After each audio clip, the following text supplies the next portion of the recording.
How's everyone doing? Hey, pretty good. Good. How about you? Good. I think last week was the MLK Junior Day, right? So we skipped last Monday. Oh yeah, that's right. Long time no see. A long Well, not time. see, I guess.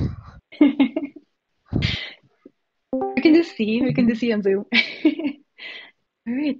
There's more of us now. I think this is looking good in terms of who's here. Let's get started. Hopefully, if someone else is joining us, they will. I'll be facilitating today in place of Rochelle.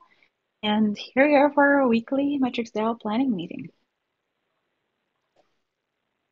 So hopefully my screen share is working. As usual, to remind you all of the call agenda and the setup, I will discuss everything that's being worked on in MetricsDAO and keep the community up to date.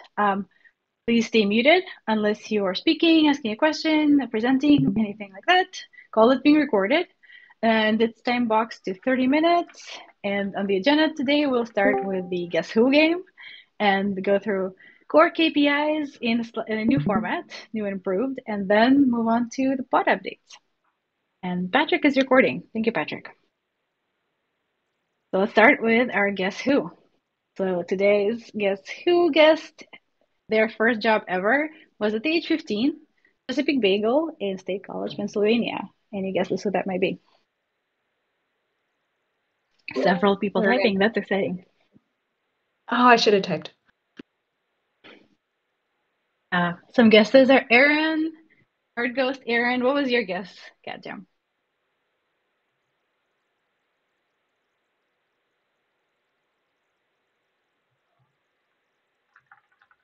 Everybody's guessing Aaron except Aaron, and Aaron's guess is correct. It's Art Ghost. I knew that because I have had several conversations with Art Ghosts about Penn State football. So I'm familiar that he is from State College, which is why I'm getting guessed because that's where I went to college.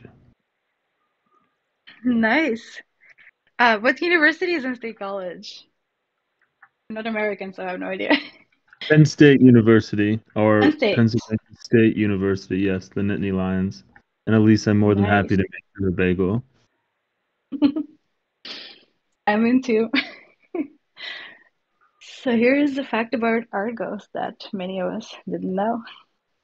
And with that, let's get into season 3 goals recap. As many of you remember, we are still in season 3.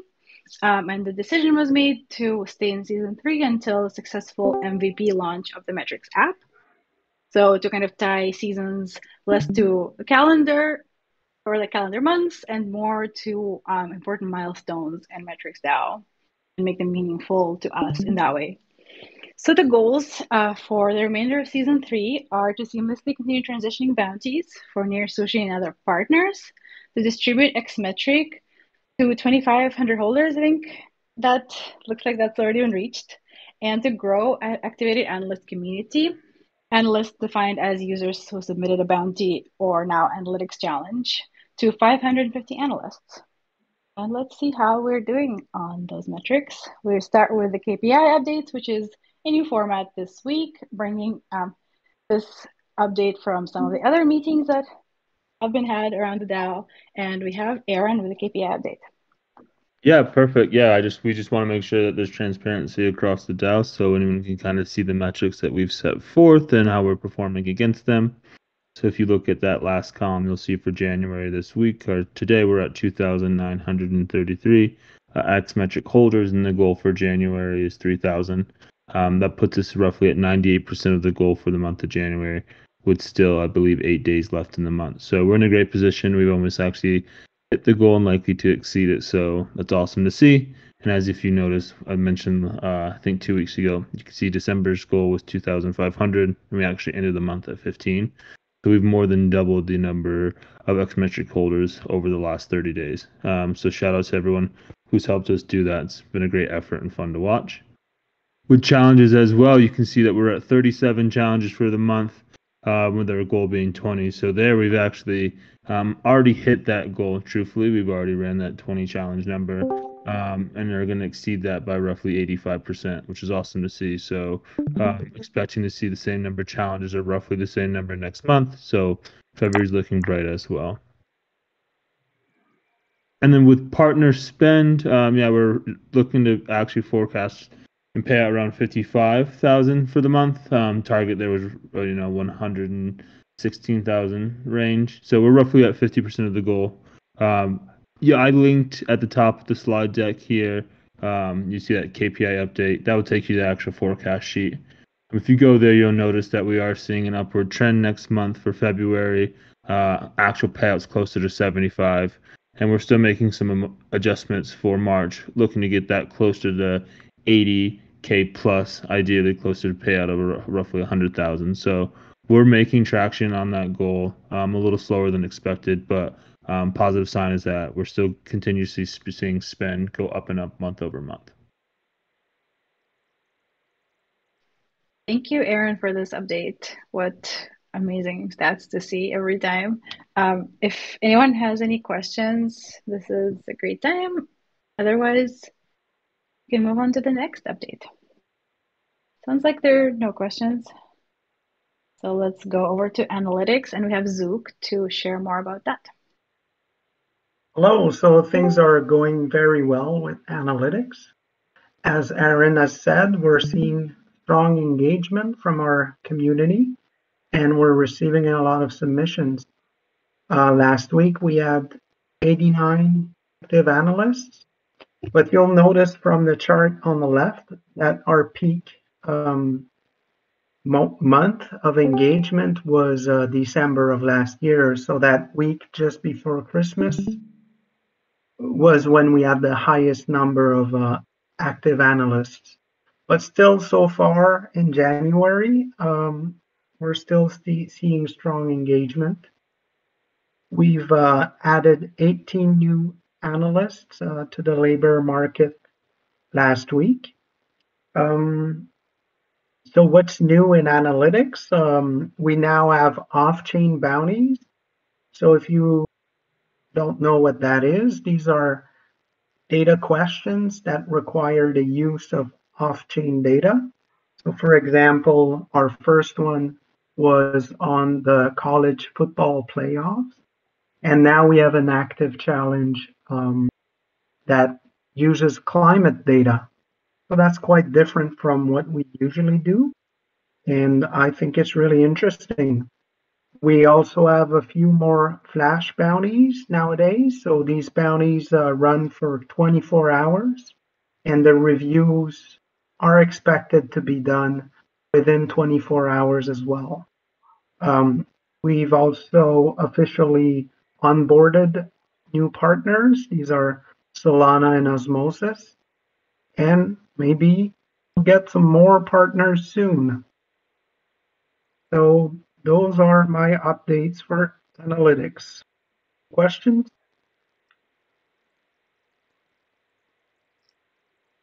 Yay, thanks, Zook. Yeah, Thank you. not to interrupt any questions, but yeah, sounds like there's no questions. So let's talk about peer review with Nomadic. And all yours. And I have to change the slide. 1 sec. There we go. Hey everyone, thanks Marina. Yeah, so it's been a great week for peer review. There's just been an increasing number of submissions have been received. We've had 30 to 40 volunteers for peer review with an expected turnaround time of 24 to 72 hours. So that's the KPIs.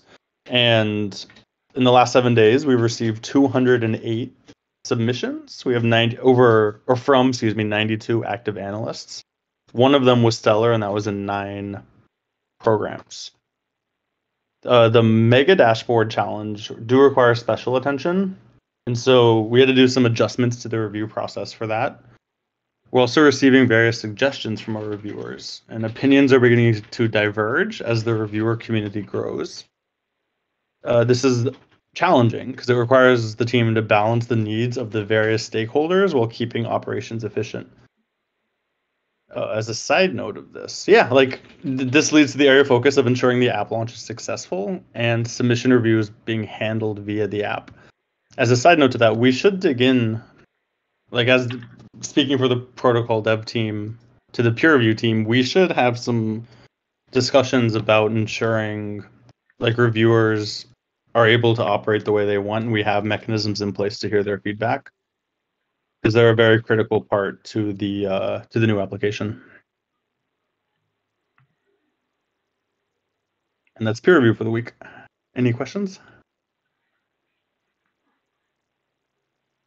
Thanks, Ed. I see Brendan is typing in the chat. I'm not sure if it's more information or something else. And Brendan is no longer Sorry, I didn't typing, so realize I was hopefully still on. we'll see what But you yeah, have to say. we have a call on peer review coming up tomorrow, I believe, that Aaron set up with a bunch of folks. I think most, if not all, of the relevant people are on it, but if you want to be there, let me know. Or Elise or Aaron, I guess. Awesome, thank you. Thanks, Brendan. Thanks, Ed. If there are no questions, let's talk about Bounty Ops. And we have Patrick with an update. Hello. Great. So there's a lot of bounties, as you can see from the peer review, the submission data, and the number of submissions. So that's because Brandon and Aaron, Zook, the trial are all kicking ass. Oh, I forgot Kakamura. So right now we are up to on the showcase batch 17, even though behind the scenes reviews are already going on for 21, 22, and 25. And we ran a little bit of a projection based on the submission data and also against the Cantina membership. And I think we are now seeing about, well, projected to have 79 of those 182 members doing bounties over on MetricsDAO by month end. And the bounty submission also looks pretty good, projected to be over 500 total by all, not just Cantina members. Payment-wise, is this mine or is this somebody else's? All yours on the slide, Okay. as far as I know. Okay, great. So we need to catch up the payments from 15 to 20 and initiate the payments for review batches. I think this is actually kind of a duplicate of the batch 19. And review community feedback on the review process, incorporated change. I think this was mentioned by Nomadic, that this stuff may need to be reflected in the app at some point. And there's some concerns and blockers. This came up especially during the break, the Christmas break. I think Kakamura, Zook, Littrell spent an enormous amount of energy weeding out plagiarism. And there's some amount of backlog to our task list. Is that I know someone else filled out point number 2. Is that as a result of the amount of effort needed on top of the regular review process, or is it just a normal backlog? Yeah, so I wrote that comment based on conversation with a team member. It's just that there's a lot of improvements that we want to implement in our processes, but we're also launching a lot of bounties regularly. So I think it's just normal that we have to prioritize. We're having a little bit of a backlog. So that's all. And as expected, the bounty ops team, along with the reviewer community and the analysts, are probably the biggest users of the app. So the team will be focused on giving feedback, testing of the app. That's it. Back to you, Marina. Thank you, Patrick. Are there any more questions on Bounty Ops from anyone? All right, seems no questions. So let's go to protocol dev with Elise. Hi, everybody. So some accomplishments last week. We're very close to being done with indexing data. This is really the last big piece that the teams are working through right now to get us to product readiness. And We're using the XState library to help with corner cases of transactions. Ed, I welcome you to add more context to that in a minute, if helpful. We've done a lot of cleanup in the app and the UIs as well. So for the past few weeks, we've been working on a lot of integrations and indexing, but also just a lot of apps within the screen and experiences there, which are super important. Our metric, our new reputation token, is getting ironed out. Pre-token launch, working on getting that contract deployed, and we'll keep you all updated on that. We had a DAO ops training for using the app, which went really well. We had a lot of great questions from the group, and really excited to onboard all of you very soon into our phase 1 of the go-to-market, which is our operators phase. The go-to-market plan is linked here. I definitely encourage you to read it. The TLDR of that is that we're rolling out the app in 3 phases, starting with 1, the operators phase. So people in MDAO and Flipside ops that can help us start to test end-to-end flows at a lower risk before we broaden the go-to-market to beta testers within the community and then the broader public launch with the full community. Priorities this week are our IPFS integration with the app for marketplace and challenge metadata, get the indexer indexing, and wrap up loose ends across the stack. So we're in the final stretch here, working to be able to start phase 1 of go-to-market, hopefully early next week is their target. Concerns and blockers, always time, but we're speeding along. Anything to add, Ed or Drake? No, that was awesome. There you go. Go ahead, Ed. Very quickly, XState makes it easy to manage like corner cases and state machines. And so like when you're submitting a transaction, if there's an error, do that. If there's not an error, you have to wait. And there's all of these like control flows we have to build out in code. XState is a library that makes it very easy to do that. Drake, on to you. Nice. Thank you, sir. I was just going to say that as we're like approaching kind of this public testing phase, the phase rollout that Elise has designed, we will likely see us talking to bounty apps more. So as Ed mentioned, important for us to make sure that we're understanding like everyone's needs, people understanding what's available to them in the system. So expect to see me at more bounty ops calls, more active in bounty ops channels.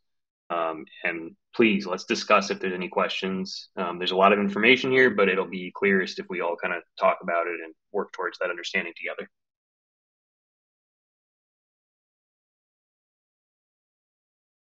Thanks all. So excited for the app and so excited to see the progress. Let's have an update on BizDev from Brendan. Yeah, hope everyone's having a good start to their week. So in the past week over on BizDev, we're meeting with Jeff from Eco, who is interested in running a bounty program, meeting with NDC on proposal for Mega Dashboard program, and finalizing plan proposals for Genie Data, which should close before the end of the month. Going forward for this week, we're sending a plan proposal to NDC off that meeting and completing the partnership with Genie Data. Also working to get LoanSnap free bounty going to help show what we can do to close a partnership. And there are meetings set with Ocean, Regen, and Polygon DAO, it seems like, before the end of the week. Bills, let me know if I missed anything there.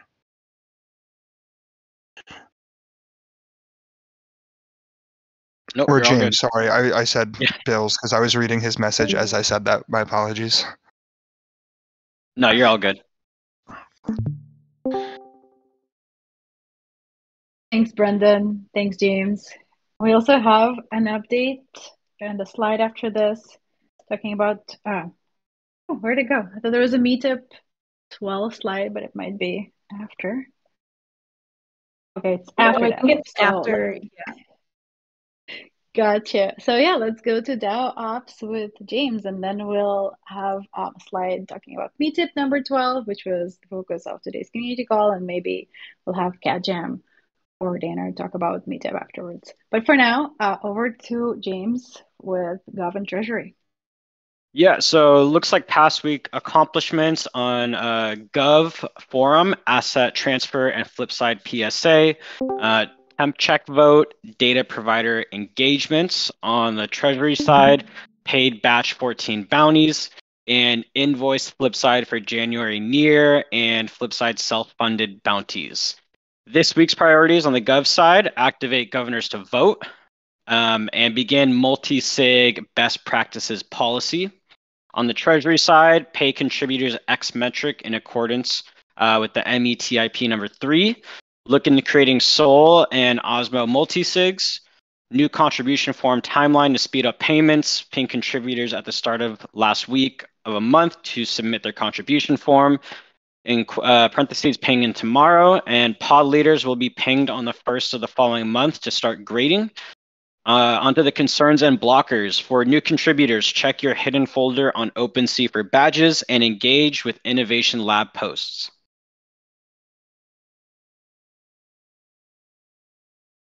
Thanks, James.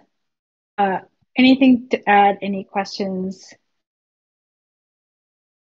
And if none, we have a slide here that Kajam added talking about Meetup MetricsDAO improvement proposal number 12. Yes. I got a lot of questions. We had a community call this afternoon about this proposal, and I was surprised to get so many questions about what does METIP stand for? And for the record, it stands for Metrics Improvement Proposal. That IP or improvement proposal is like a standard part of governance docs, and we just got lucky with the name of MetricsDAO that we got like a fun acronym out of it. So anyway, on topic, we do have a really important governance proposal on the forum right now, and so wanted to highlight it here as well as the community call. Just make sure that everybody's seen it, has a chance to read it, and has a chance to ask questions. What this does is formally ratify a couple of key aspects of the MetricsDAO and Flipside relationship. As MetricsDAO approaches kind of greater autonomy and greater decentralization, we need to put some clear lines around what does MetricsDAO do, what does Flipside do, how do they interact, and that's exactly what this is. It puts down in kind of legal and formal contract language a lot of the same principles that we've been operating within. There are 3 key parts to this proposal: asset contribution, professional services, and token valuation. Asset contribution means that Flipside is transferring 77% of the metric token supply to MetricsDAO. So Flipside will mint and then transfer all of the tokens that it has not previously been granted, plus all of the technology that Flipside has been building for MetricsDAO. So that's the token contract itself, it's the protocol, the apps. Those will either be transferred to MetricsDAO or they're agreed to be licensed for free to MetricsDAO. Second one is professional services agreement. So this one outlines, hey, when Flipside performs a service for MetricsDAO, what do the terms of that agreement look like? And vice versa, when MetricsDAO is servicing a client that was originally signed by Flipside, what do the terms of that agreement look like? How do these parties charge each other in the future? Although I do want to make clear that we are not entering a contract where either party is agreeing to pay for services that they are not paying for now. And last but not least is the token valuation determination. For the process of transferring the tokens from Flipside to MetricsDAO, we needed to put a valuation on that for tax purposes. And so there was a valuation report created to assess the value of the tokens and the contributed assets at this time. It is not meant to be any kind of future-facing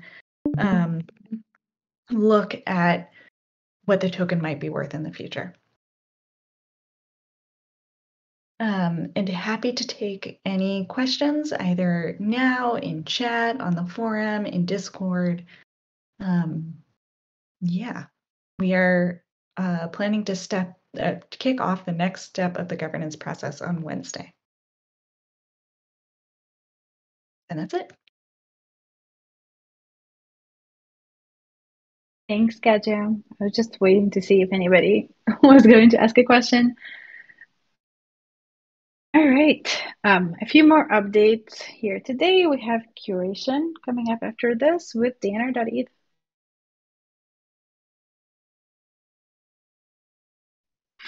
All right. Past week, there's a roundtable on the IBC strategy for grant-based curation work in season 4. Top early targets are Juno and Evmos, and the timeline is at least 6 weeks out.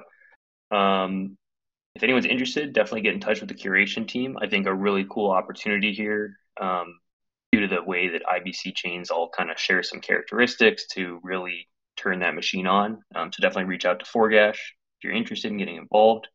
And this week looks like they'll be continuing to work on that IBC client list and see if they can target some specific groups.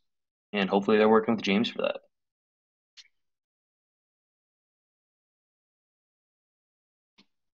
Borg, anything to add there? Or I don't think he's here actually. Yeah, Ford can't make it today. All right. Thanks, Drake, for the update.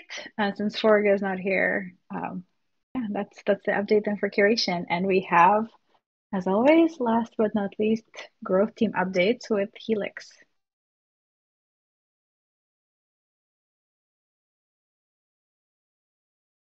I don't think he's here, so Rochelle asked if I could go ahead and step in. Thanks. Yeah, so growth team, past week, the ETH webinar was a success, and they focused on the near webinar, which is going to start this week. They also had the Web3 Analytics 101 course, Section 2. This week's priorities is the near webinar, and also doing promotion for all of the analytics courses. This includes Ethereum, Algo, Near, any DAOs, and Solana. They're targeting LinkedIn groups of non-Web3 data analysts and other Discords. This week's priorities also include daily comments on major accounts in the space from the MDAO Twitter account.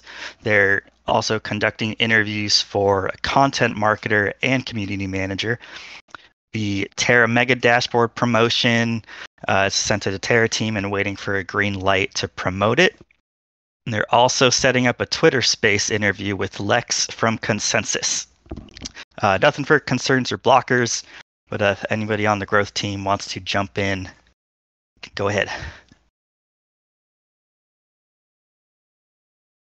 Thanks, Bills. Does anyone have questions or anything to add or weigh in? Nope. Quiet so far. Sounds good.